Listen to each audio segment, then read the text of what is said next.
You're coming in hot with the most sensitive variable on the markets. I like to work backwards. You're cutting me off, but we want to have growth at a reasonable price. All I heard you say is I'm right. Warren Buffett is the GOAT.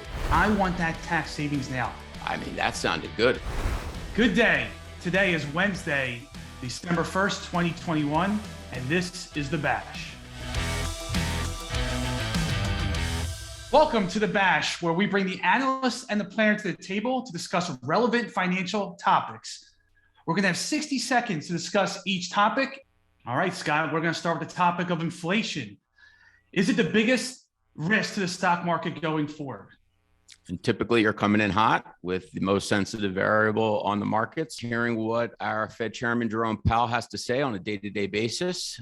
He is rocking markets when he talks about the tapering process of reducing bond purchases on a monthly basis that our Federal Reserve has been doing now for close to a year and a half. So, yeah, I think inflation is not only the most sensitive variable to equities, but it's also the one that you have to pay closest attention to. It can certainly cause corrections in longer term growth assets that has been seen in the markets really over the last year, all of 2021. We've watched many components of NASDAQ just underperform cyclical stocks and more value-oriented stocks with the threat of inflation. And the Fed every month right now is beginning to taper. You're cutting me off in the most sensitive variable. I appreciate that. Scott, I can't believe you did this in a minute. I'm going to follow up with you. I'm not going to disagree with you, but let me just read you a statistic I looked up here. Did you know the stock market produced double-digit annual returns, including the 15 years that ended in 1988? Inflation topped 6% on average during that time. So what does that tell us? The stock market can still perform well with inflation. Surprise. What's the stock market made up of? Companies. It's made up of people. They can be flexible. What do companies own? They can own real estate. They can also perform well when there's inflation. So I'm not here to say that the Fed, and we're watching this all the time, you're the analyst, and that may be the biggest risk, but what's going to come next? We've got the Delta variant, Omicron, I don't know how to say the word, Kodachrome could be next, unexpected events, also major risk to the stock market. So I got only a few seconds to cut you off and say you're right. I get it, but you're the long-term planner. Many times clients want to know in the short term, what are the variables that could cause a correction, which we haven't really had a pretty steep one in now close to the beginning of COVID. So I'm looking at it shorter term if that's going to provide the volatility that we're going to be able to use on our side. You're looking at long-term planning, and in my opinion, we're both right.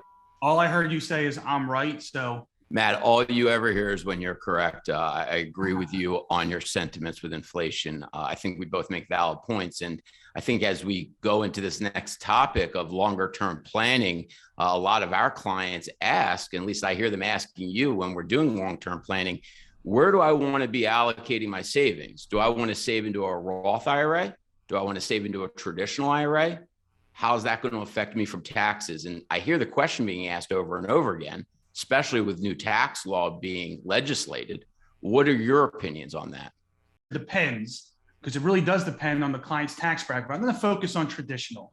As an accountant, I think tax deductions. Traditional, if you have a tax bracket of at least 20% or more, when we're talking about your federal income tax bracket, you can combine your state taxes. I want that tax savings now. That's the traditional IRA, traditional 401k, SEP IRA, simple IRA. Put the money into the retirement account, receive that tax deduction now. It's more money in your pocket. Once you pay the government IRS, they earn interest on your money. But here I come, the government. And I get to take 40% of your lunch.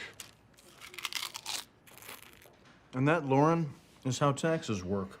I want time value money to favor you. More money in your pocket now. You can go reinvest that money in your own investment buckets, compound that money over time. So I'm usually pushing our clients to traditional options. It obviously depends on their income, but I'm going to favor more traditional in this scenario. I don't know what tax bracket's going to be in the future when you retire, but most likely it'll be less because you'll be earning less during retirement.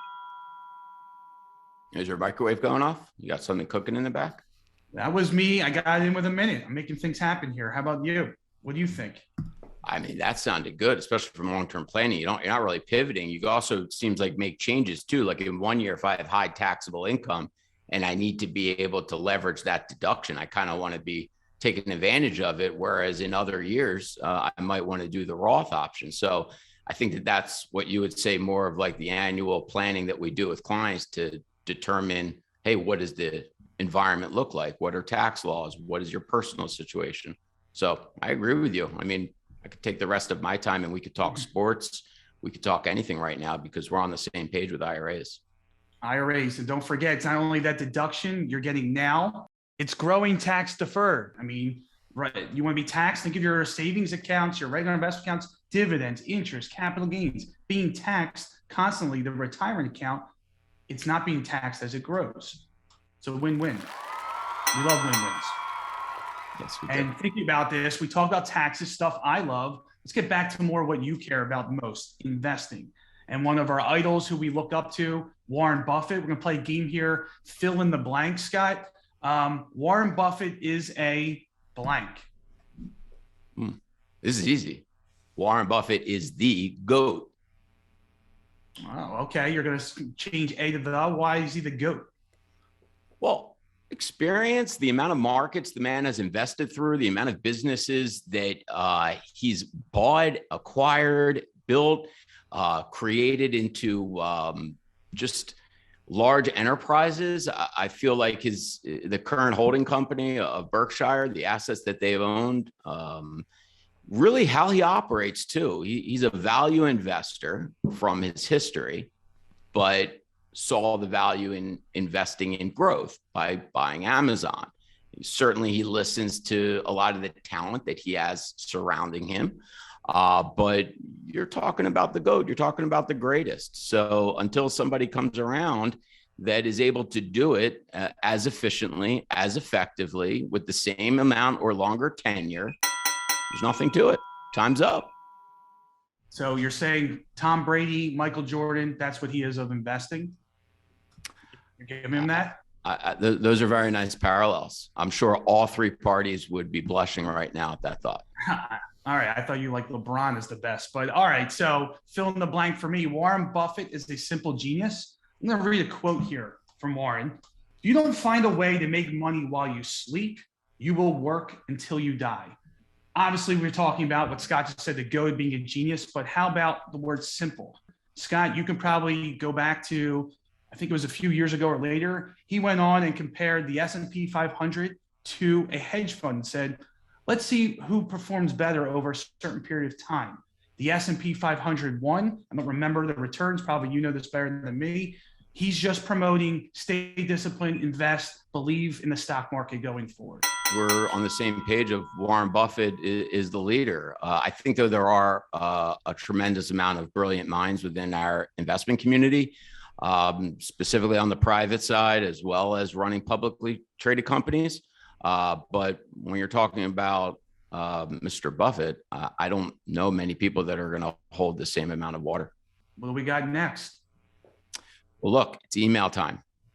Email time is when we want to take on questions from our viewers, from our clients, from our friends. And David from Turnersville, New Jersey, has a very important question. Mm-hmm. David was the recipient of a large bonus at work. He did well this year. And David now has excess cash reserves. He's got about $100,000 in excess reserves. And he asked us, what would you do with it? So from a planning perspective, I asked you first, what are the first things that you think about when a client asks you that question? All right. Now, Scott, is this David from Ardmore twice a week? But if it's from Turnersville, we'll answer. And I love these questions. We get them all the time. I like to work backwards. Emergency fund. Now you get 100,000. Let's run through a scenario. Do you need 3 months living expenses? We're a young family. We want to be able to grow. Let's build 3 months. Let's call that $30,000. Now we have $70,000 above our emergency fund. Are we going to put that money to work, increase our retirement, pay down debts, have an investment account or save for college? We can allot that amount over time. We'd set up a monthly contribution to hit that 50, 60, 70,000.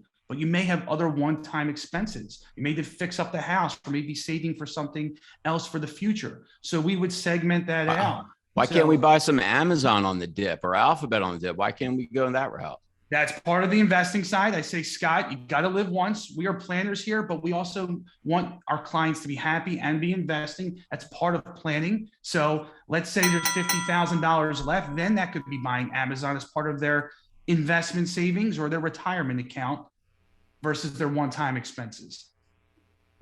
Makes perfect sense. I think if it gets to my desk where we're talking about what we're buying in the liquid markets or how to build out an asset allocation, I think that's where I would be wondering about what is my time horizon here with this excess cash? Am I going to be investing throughout the remaining portion of the current business cycle, or are we thinking longer term of 5+ years out where we could be able to have a higher ability to take on some risk? I think a lot of those areas are what I would be wondering about. And then I would start looking at the markets and looking at favorable areas. We're coming in the end of the second year of this business cycle. We've watched at the current market here in the beginning of December, we've watched cyclicals have a little bit of a correction. Those oil and gas plays, financials, the banks, they've all had a little bit of a pullback. And I'm thinking that may be providing a nice opportunity moving into 2022, along with other large cap quality growth names. And I think I emphasize quality because, as you know here, I'm trying to help clients rotate. And at this point in the business cycle, we want to be looking at balance sheets. We want to have growth, but we want to have growth at a reasonable price.